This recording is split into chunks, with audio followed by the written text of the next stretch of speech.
ప్రధాని నరేంద్ర మోదీ గారు మే 2వ తేదీ అమరావతికి వస్తున్నారు. అమరావతి పునర్నిర్మాణ పనులకు ఆయన శంకుస్థాపన చేయబోతూ ఉన్నారు. మోదీ గారి పర్యటనను విజయవంతం చేయడం కోసం ప్రత్యేకంగా ఒక మంత్రుల కమిటీని నియమించారు. ఆ మంత్రుల కమిటీలో పయ్యవుల కేశవ్ గారు, నారాయణ గారు, సత్యకుమార్ గారు, నాదెండ్ల మనోహర్ గారు ఉన్నారు. అయితే ఈరోజు మంత్రుల కమిటీ సమావేశమైంది.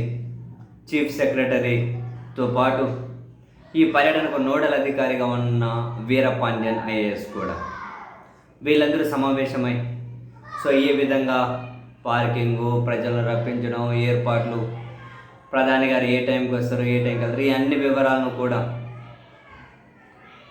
వాళ్ళు చర్చించారు. ఆ మీటింగ్కి సంబంధించి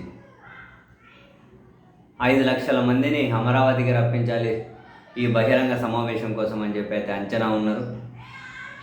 గంట సేపు ప్రధాని గారు వేదిక మీద ఉంటారట. అంటూ మంత్రుల కమిటీ సమావేశమైన తర్వాత మీడియాతో మాట్లాడారు. ఇంతకు ముందు అమరావతిలో నిర్మాణ పనులకు శంకుస్థాపన జరిగేప్పుడు ప్రధాని గారు వచ్చి మట్టి నీళ్ళు వేశారు కదా. అప్పుడు ప్రతిపక్షాలకు సంబంధించిన నాయకులను పిలిచాం, ప్రతిపక్ష పార్టీలను పిలిచాం.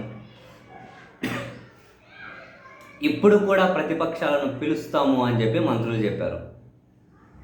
ఇప్పుడు కూడా వేరే పార్టీల వాళ్ళని పిలుస్తాము అంటే ఖచ్చితంగా జగన్మోహన్ రెడ్డి గారిని, వైసీపీ వాళ్ళను కూడా పిలుస్తారు. దాని అర్థం అదేగా, జగన్మోహన్ రెడ్డి గారిని, వైసీపీ వాళ్ళని కూడా పిలుస్తారని. సరే, నరేంద్ర మోదీ గారి, ప్రధాని గారి టూర్కి జగన్మోహన్ రెడ్డి గారు వెళ్ళరా అని అంటే బేసిక్గా సరే వాళ్ళ నిర్ణయం ఏముందో మనకు తెలియదు కానీ, బట్ అమరావతి భూముల చుట్టూ ఇంత వ్యవహారం జరిగి ఇన్ని ఆరోపణలు, ఇప్పుడు మళ్ళీ కొత్తగా ఇంకొన్ని వేల ఎకరాలు సేకరిస్తామని ప్రపంచ బ్యాంకు నుంచి వేల కోట్ల అప్పులు తెచ్చి మొత్తం ఇక్కడే కుమ్మరించి వరదలని నీళ్ళు ఎత్తిపోసి అసలు అంతా నానా హంగామా జరుగుతుంది ఒక రకంగా చెప్పాలి అంటే.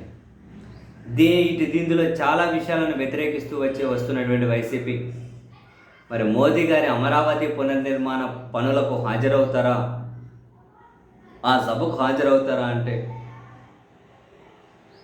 ఏమో, మరి వాళ్ళ నిర్ణయం ఏంటో తెలియదు, చూడాలి.